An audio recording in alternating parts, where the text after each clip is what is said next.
Yes students, आज बात करते हैं हम टॉपिक की इंटरफेरेंस। देखो बच्चों, इंटरफेरेंस क्या होता है पहले तो हम इसके बारे में समझते हैं। इंटरफेरेंस का मतलब होता है दो वेव्स का मिलना। जब दो वेव्स मिलती हैं तो कुछ जो एनर्जी होती है वो रीडिस्ट्रीब्यूट होती है, जिसको हम इंटरफेरेंस बोलते हैं। इंटरफेरेंस को, इसकी डेफिनेशन को पढ़ने से पहले हम बात करते हैं सुपरपोजिशन प्रिंसिपल। Superposition principle. अच्छा, सबसे पहले तो ये सुपरपोजिशन प्रिंसिपल क्या होता है इसकी बात करते हैं।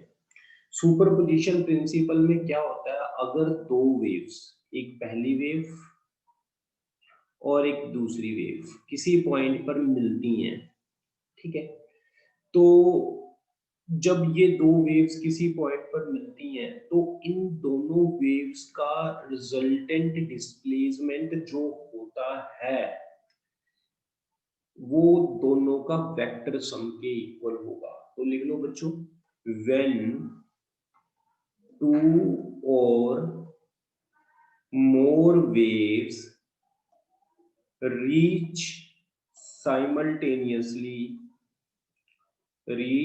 simultaneously at a point, then the resultant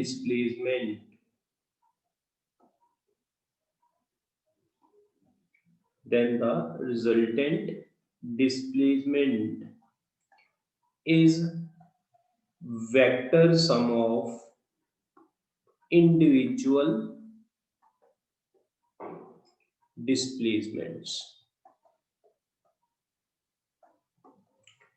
यानी जो रिजल्टेंट डिस्प्लेसमेंट होगा इन वेव्स का वेक्टर सम, डिस्प्लेसमेंट का वेक्टर सम के इक्वल होगा। ठीक है बच्चों, एक बात और, वेव्स हमारे पास दो तरह की वेव्स होती हैं, एक साउंड वेव होती है और एक लाइट वेव होती है। साउंड वेव आपने क्लास 11th में पढ़ी है, लाइट वेव आप 12th में पढ़ोगे। साउंड वेव के अंदर बच्चों जो डिस्प्लेसमेंट होती है वो प्रेशर डिस्प्लेसमेंट होता है, और जो लाइट वेव में जो डिस्प्लेसमेंट होता है वो इलेक्ट्रिक एंड मैग्नेटिक फील्ड का डिस्प्लेसमेंट वेक्टर होता है। बस ये दोनों में फर्क है। ठीक है, इसके बाद आगे हम चलते हैं। सबसे पहले तो जब दो वेव्स मिलती हैं, लाइक बच्चों एक वेव आ रही है हमारे पास, ये पहले वाली, और एक वेव हमारे पास और है, ये दूसरी वेव है। ये दोनों वेव सेम फेज में है। सेम फेज का मतलब दोनों जो है यहां से शुरू हो रही है, ये वेव भी यहीं से शुरू हो रही है, यहां पर खत्म हो रही है तो ये वेव भी यहीं पर खत्म हो रही है। इसको बोलते हैं सेम फेज, एक ही फेज है। जब दो वेव्स मिलती हैं with same phase each other, तो इसका वेक्टर डिस्प्लेसमेंट और इसका डिस्प्लेसमेंट y1 है, इसकी डिस्प्लेसमेंट y2 है, तो दोनों की वेक्टर डिस्प्लेसमेंट का सम हम कर देते हैं बच्चों। तो जब दोनों को प्लस करेंगे तो ये डिस्प्लेसमेंट प्लस ये डिस्प्लेसमेंट दोनों का सम, और नीचे भी दोनों का सम, यानी ऊपर और नीचे बड़ा हो जाएगा, जिसको बोलते हैं constructive overlap. This is called constructive overlap. ठीक है बच्चों, ये फर्स्ट मैंने आपको करवाया, जब दो वेव्स मिलती हैं वो दो तरीके से मिल सकती हैं, एक तो वो कंस्ट्रक्टिव ओवरलैप करती हैं या फिर वो डिस्ट्रक्टिव ओवरलैप करेंगी। डिस्ट्रक्टिव ओवरलैप करने का मतलब ये है, जो दो वेव्स मिल रही हैं, ये पहली वेव है और ये दूसरी वेव है। अब ये जो दो वेव्स मिल रही हैं, जब ये दो वेव्स मिलती हैं तो इसका एम्पलीट्यूड प्लस का है और इसका माइनस का है। अगर दोनों को अगर आप सम करते हो तो नेट डिस्प्लेसमेंट क्या हो जाएगा बच्चों, कम हो जाएगा, डिक्रीज हो जाएगा। अगर दोनों इक्वल है तो ये जीरो हो जाएगा, अगर ये ज्यादा है तो ये कम है तो ये थोड़ा सा ऊपर ऐसे थोड़ा सा नीचे रह जाएगा। इसको बोलते हैं डिस्ट्रक्टिव ओवरलैप। ठीक है बच्चों, इसको मैं रब कर रहा हूं। इसके बाद पढ़ते हैं टॉपिक इंटरफियरेंस। इंटरफियरेंस देखो क्या होती है बच्चों।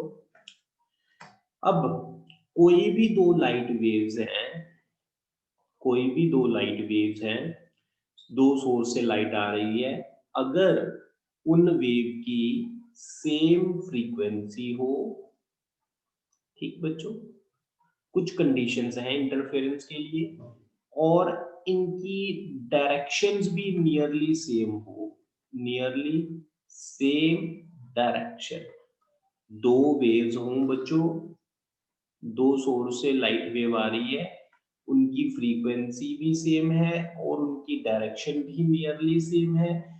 जब ये दोनों वेव्स मिलती हैं किसी पॉइंट पर, यानी जिसको हम क्या बोलते हैं, सुपरपोजिशन, जब ये दो वेव्स मिलती हैं किसी पॉइंट पर, यानी ये क्या करती हैं, सुपर इम्पोज करती हैं, यानी सुपर पोजीशन होती है। सुपर पोजीशन के बाद ये इनकी एनर्जी जो है बच्चों वो रीडिस्ट्रीब्यूट हो जाती है, जिसको हम नाम देते हैं इंटरफेरेंस। एनर्जी रीडिस्ट्रीब्यूट होने का तरीका क्या है, कहीं पर लाइट दिखाई देती है, कहीं पर नहीं दिखाई देती, कहीं पर दिखाई देती है, कहीं पर नहीं दिखाई देती, जिसको हम फिनोमिना को इंटरफेरेंस नाम देते हैं। तो इसकी हम डेफिनेशन लिख देते हैं बच्चों। इंटरफेरेंस की डेफिनेशन क्या होगी, द फिनोमिनन ऑफ redistribution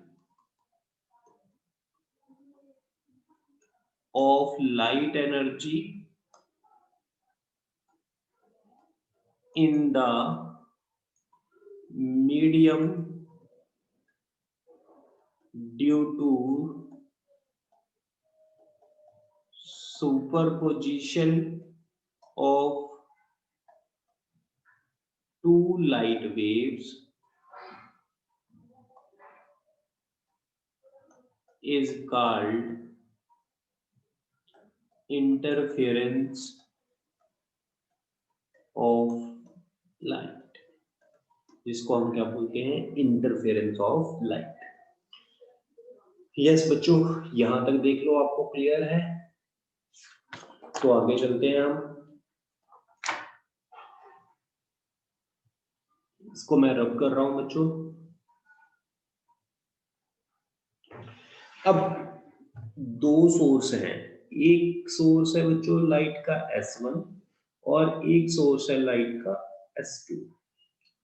इन दोनों से वेव निकलती है बच्चों ऐसे, P पॉइंट पर पहुंचती है। इसी तरह इस सोर्स से भी वेव निकलती है, वो भी कहां पहुंचती है, P पॉइंट पर पहुंचती है। ठीक है, जब दो वेव्स किसी पॉइंट P पर पहुंचती हैं, ये वेव कितना चलती है, x, और ये इससे थोड़ी ज्यादा चलेगी, इसको बोल दूंगा मैं x प्लस डेल्टा एक्स। ठीक है बच्चों, अब पहले वेव की जो इक्वेशन है, a, उसका amplitude a1 sign omega T minus के एक्स। बच्चों ये जो वेव की इक्वेशन है आपने क्लास 11th में पढ़ी हुई है, किसी भी वेव की इक्वेशन ये होती है। इसके अंदर a जो होता है उसको बोलते हैं एम्पलीट्यूड, और k जो होता है इसको बोलते हैं प्रोपेगेशन कांस्टेंट, और x जो होता है बच्चों इसको बोलते हैं, जो ये पार्टिकल की डिस्प्लेसमेंट है, डिस्प्लेसमेंट अलोंग x एक्सिस। ठीक है बच्चों, इसी तरह दूसरे वेव, जो दूसरे सोर्स से वेव निकल रही है, उसकी equation a2 sign omega T minus के एक्स प्लस x के बीच में क्या ऐड कर दोगे आप, डेल्टा x ऐड कर दोगे। y2 is equal to a2 sin omega t minus kx minus k delta x। ठीक, अब दोनों में आप ये देखो बच्चों, ये फर्स्ट इक्वेशन है, ये वाली मेरी फर्स्ट इक्वेशन है, इसके इस एंगल को बोला जाता है फेस। इसी तरह इस वेव के इस पूरे एंगल को बोला जाएगा फेस। अब दोनों के एंगल के बीच का जो डिफरेंस होगा वो कितने का है बच्चों, के डेल्टा एक्स का है, जिसको बोलते हैं face difference. This is called phase difference. दोनों को माइनस कर दो तो ये चीज आ जाएगी। अब मैं बच्चों इस y2 को ऐसे लिख सकता हूँ साइन ओमेगा टी माइनस के एक्स माइनस फाइव लिख सकता हूँ। इसको दूसरी इक्वेशन मान लेते हैं, इसको फर्स्ट इक्वेशन मानी है। अब बाय प्रिंसिपल ऑफ सुपरपोजिशन, अगर बच्चों मैं प्रिंसिपल ऑफ सुपरपोजिशन की बात करता हूं तो y is equal to y1 plus y2। y1 की वैल्यू कितनी है बच्चों, ये है a1 sign omega T minus के एक्स। y2 की वैल्यू जो है a2 sign omega T minus के एक्स माइनस फाइव। अब बच्चों अगर मैं इसको दोनों को प्लस करता हूं तो ये बन जाएगा a1 sign omega T minus के एक्स। इसकी बच्चों यहाँ पर साइन a माइनस बी का एक फॉर्मूला होता है, तो वो फॉर्मूला मैं यहाँ लिख रहा हूँ a2 as it is sign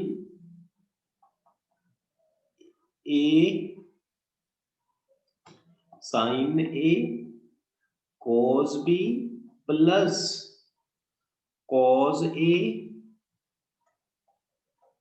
sin b। ये बच्चों फॉर्मूला होता है, ये आपने एज इट इज लर्न करना है। मैं साइड पे लिख देता हूँ साइन a माइनस बी का sine a cos b plus cos a sin b। ये वाला फॉर्मूला मैंने इस पर लगाया है। ठीक है बच्चों, यहां तक इसको मैं रब कर रहा हूं, फिर आगे चलते हैं।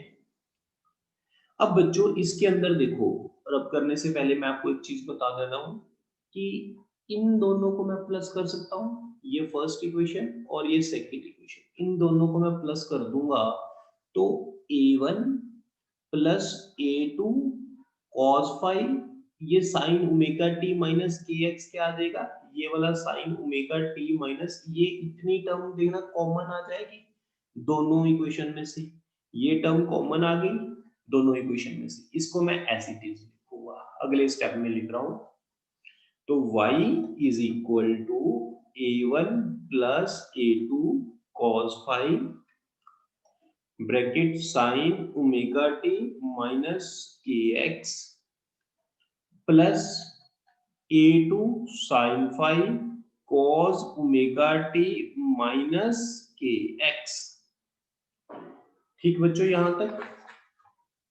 इसके बाद अगर मैं बात करूं लेट, यहां पर बच्चों मैंने सपोज किया है a1 plus a2 cos five, इसके अंदर ये सारी टर्म्स हमें पता है, इसको मैंने अज्यूम कर लिया बच्चों a cos थीटा के इक्वल, और इसी तरह a2 sin फाइव को मैंने अज्यूम कर लिया बच्चों a sin थीटा। ये मैथमेटिकल कैलकुलेशंस को इजी करने के लिए है, ये आप मैथमेटिक्स में करते हो।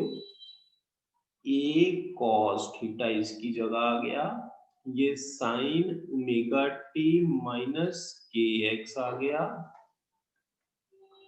Plus a sine theta cos omega T minus के एक्स आ गया। ठीक है बच्चों यहां तक। Yes, y is equal to a बाहर निकाल लिया।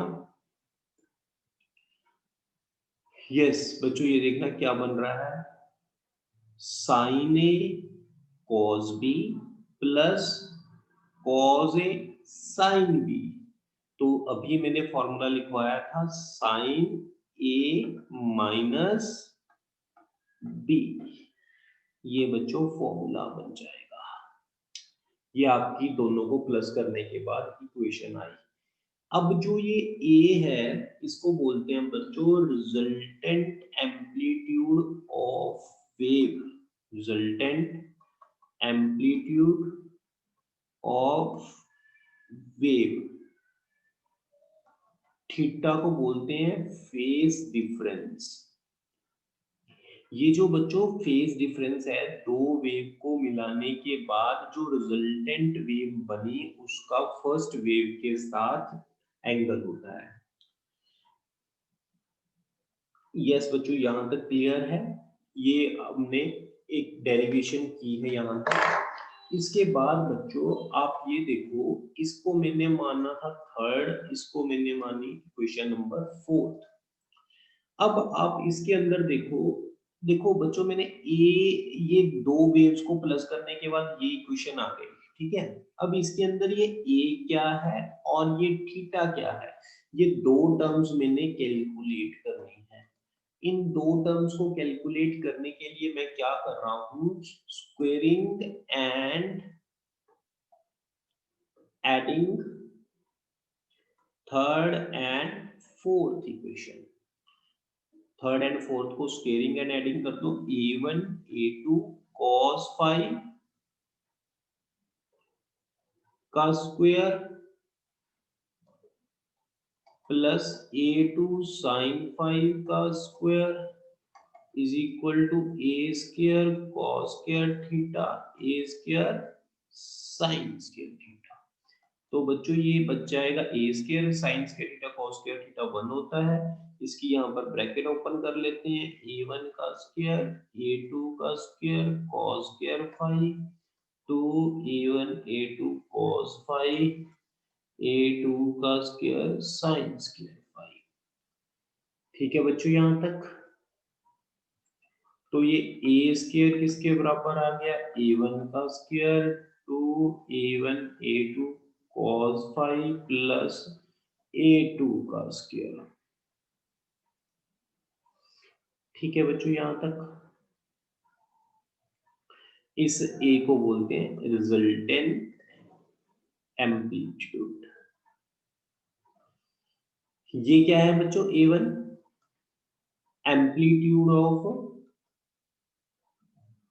फर्स्ट वेव, ये a2 क्या है, एम्पलीट्यूड ऑफ सेकंड वेव, ये फाइव क्या है, phase difference between first wave and second wave. Clear बच्चों यहाँ तक?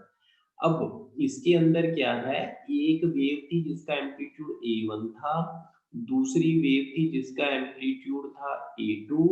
दोनों का रिजल्टेंट एम्पलीट्यूड हमने निकाल लिया a, इनके बीच का एंगल फेज था फाइव, रिजल्टेंट के बीच में इसका फर्स्ट वेव के साथ एंगल मैंने अज्यूम किया थीटा। अगर मैं यहाँ से बच्चों थीटा कैलकुलेट करता हूँ, वो थीटा देखो कैसे कैलकुलेट करना है बच्चों, हमने दोनों इक्वेशंस को डिवाइड करना है, इन दोनों इक्वेशंस को divide equation third and fourth, दोनों को डिवाइड कर दो बच्चों। तो डिवाइड जब करते हैं a sin थीटा को a cos थीटा के साथ डिवाइड करेंगे तो बच जाएगा tan theta is equal to a2 sin five over a1 plus a2 cos five. इससे हमें क्या निकल गया, ये थीटा हमें पता लग जाएगा। दैट्स इट, यहां तक देख लो, आपको ये डेरिवेशन क्लियर है बच्चों? ठीक है, इसके बाद मैं इसको रब कर रहा हूं। जो एज वी नो इंटेंसिटी जो होती है वो बच्चों एम्पलीट्यूड के स्केयर के प्रोपोर्शनल होती है, ठीक है। अब मैं इसको क्या लिख सकता हूँ, I इज इक्वल टू के ए स्केयर में लिख सकता हूँ। तो अब देखो इसके बाद हमारे पास बच्चों यू नो ए स्केयर किसके इक्वल था, a1 का स्केयर a2 का square to a1 a2 cos पाई। तो ए स्केयर किसके इक्वल था, आई अपॉन के, ए वन किसके इक्वल था, आई वन अपॉन के, ए टू किसके इक्वल था, I two upon k plus two root I one upon k root I two upon k cos of five. ठीक बच्चों, यहां तक के ये कट गया, I is equal to I one plus I two plus two root I one I two cos of five. ये हमारे पास resultant intensity आ गई। ये मेरे पास एम्पलीट्यूड था और ये दो वेव को मिलाने के बाद रिजल्टेंट इंटेंसिटी। इसके बाद बच्चों आगे चलते हैं, कंडीशन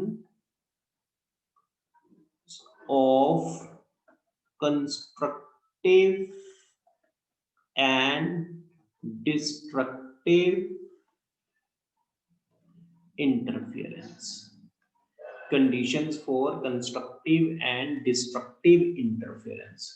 बच्चों as you know, resultant amplitude हमारे पास कितना है, रिजल्टेंट एम्पलीट्यूड हमारे पास दो वेव का जो है वो है A square is equal to A one का स्क्वायर ए टू का square two A one A two cos five and resultant intensity है I one I two root two root I one I two cos five. ये मेरे पास resultant intensity है, ये मेरे पास resultant दो waves को मिलाने के बाद एम्पलीट्यूड है।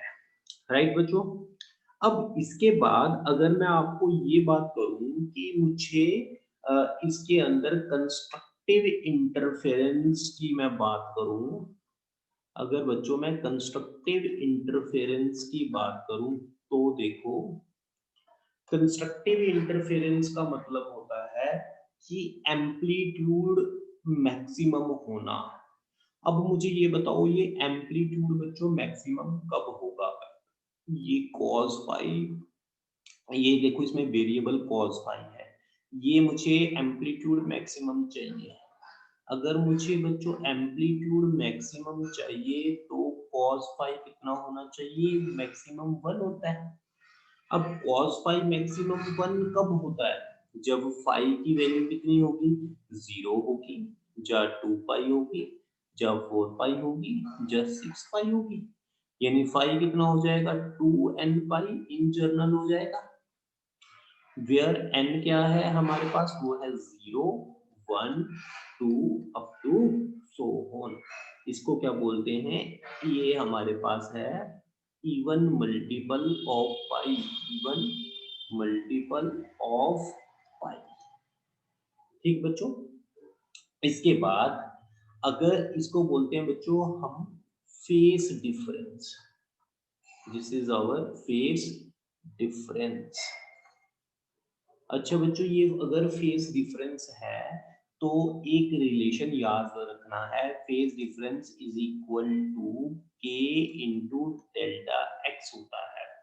ये अभी हमने किया था, आपको मैंने बताया था फेस डिफरेंस के डेल्टा एक्स।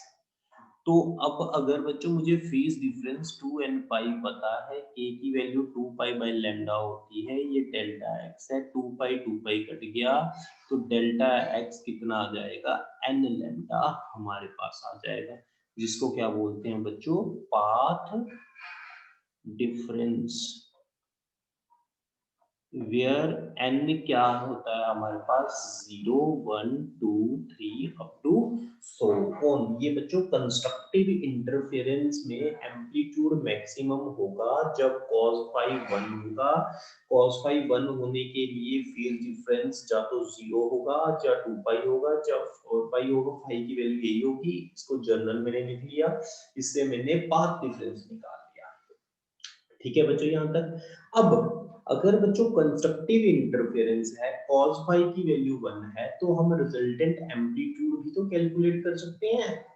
रिजल्टेंट एम्पलीट्यूड कितना बन जाएगा, A square is equal to A one का स्क्वायर ए2 का square 2 a1 a2 cos phi की वैल्यू कितनी है 1 मैक्सिमम, तो ये मैक्सिमम हो जाएगा a1 का स्क्वायर a2 का स्क्वायर 2 a1 a2, ये a1 प्लस a2 का स्क्वायर, ये आ गया मेरा रिजल्टेंट एम्पलीट्यूड, इसको मैं ऐसे लिख सकता हूँ a1 प्लस a2। ठीक है यहाँ तक। इसी तरह अगर बच्चों मैं बात करूं, इसके बाद ये मैंने रिजल्टेंट एम्पलीट्यूड निकाला है।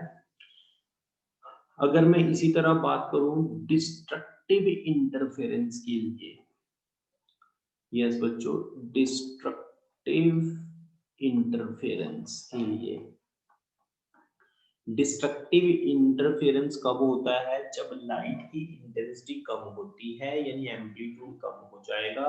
उसके लिए cos फाई की वैल्यू मिनिमम होनी चाहिए, वो मिनिमम कितनी होगी बच्चों -1। अब cos फाई -1 कब होता है, जब फाई कितना होगा, फाई कितना होगा, पाई होगा 3 पाई होगा 5 पाई होगा अप टू सो ऑन। इसको मैं जर्नल लिख सकता हूँ 2n-1 इंटू। अब बच्चों इसके अंदर हमारे पास ये मेरे पास है, इसको बोलेंगे odd multiple of pi. This is our odd multiple of pi where n की वैल्यू कितनी है 1 2 3 अप टू सो ऑन। ठीक है बच्चों, यहाँ तक ये डिस्ट्रक्टिव इंटरफेरेंस है हमारे पास। अगर मैं आगे बात करूं डिस्ट्रक्टिव इंटरफेरेंस के अंदर, ये मेरा क्या है phase difference. You know phase difference क्या होता है, k into delta x 2 pi by lambda, phase difference दिया हुआ 2n-1 into pi into delta x, pi से पाई कट गया तो डेल्टा एक्स आ गया हमारा 2n-1 इंटू लैम्डा बाई 2, तो डेल्टा एक्स आ जाएगा n minus half lambda. Yes बच्चों, यहाँ तक देखो क्लियर है आपको।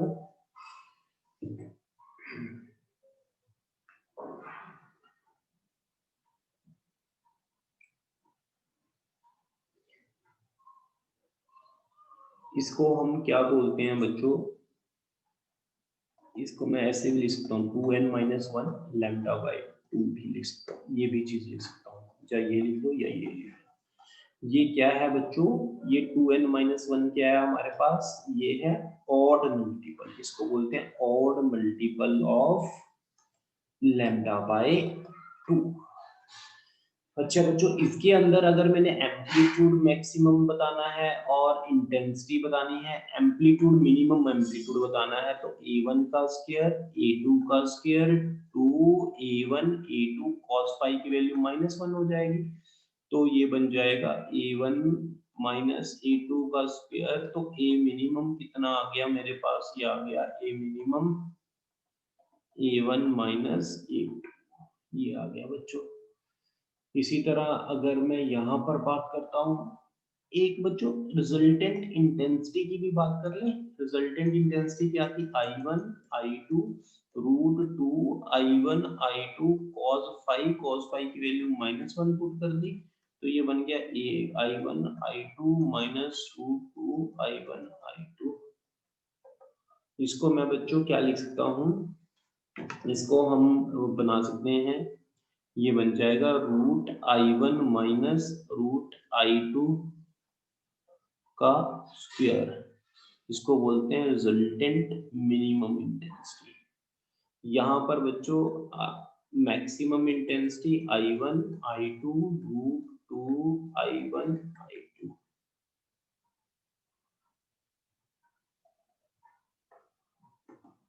I maximum root I1 root I2 का स्क्वायर, ये मैक्सिमम इंटेंसिटी ये हो गई, ये मिनिमम इंटेंसिटी हो गई। यस बच्चों, यहां तक आप देख लो, ये आपको क्लियर है? ठीक।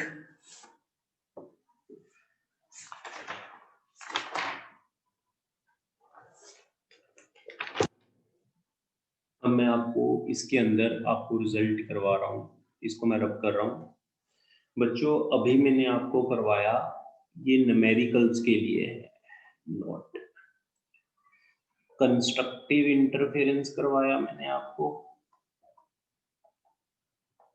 और मैंने आपको करवाया डिस्ट्रक्टिव इंटरफेरेंस। ठीक है, ये मैंने आपको दो चीजें करवाई, एक करवाया कंस्ट्रक्टिव इंटरफेरेंस और एक करवाया डिस्ट्रक्टिव इंटरफेरेंस।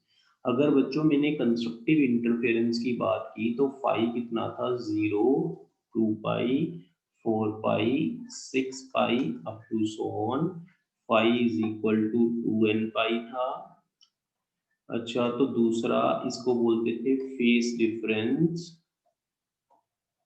पाथ डिफरेंस क्या था मेरे पास, 0 lambda, 2 lambda, 3 lambda up to so on, कितना था, n लैम्डा।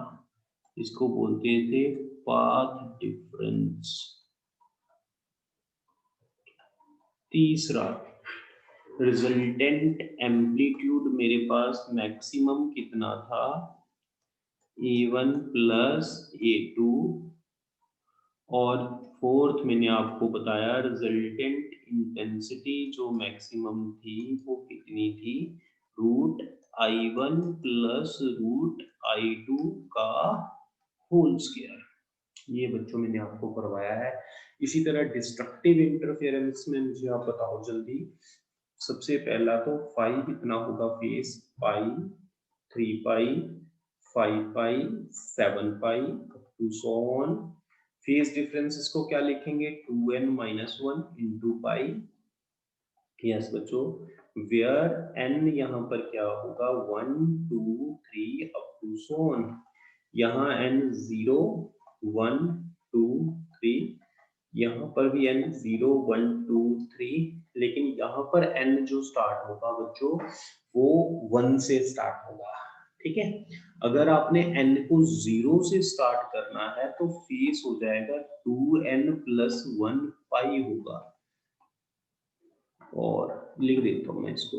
और n अगर 0 1 2 3 से आपने स्टार्ट करना है तो आप ये चीज लिखोगे। ठीक है, यहाँ प्लस डाल दोगे अगर आपने n को 0 से स्टार्ट करना है, अगर यहाँ माइनस है तो n 1 से स्टार्ट होगा। अब दूसरा है डेल्टा x, जो पाथ डिफरेंस है वो कितना होगा, पाथ डिफरेंस हमारे पास, इसका मैंने आपको पाथ डिफरेंस कैलकुलेट करवाया था, वो था 2n minus 1 into lambda by 2।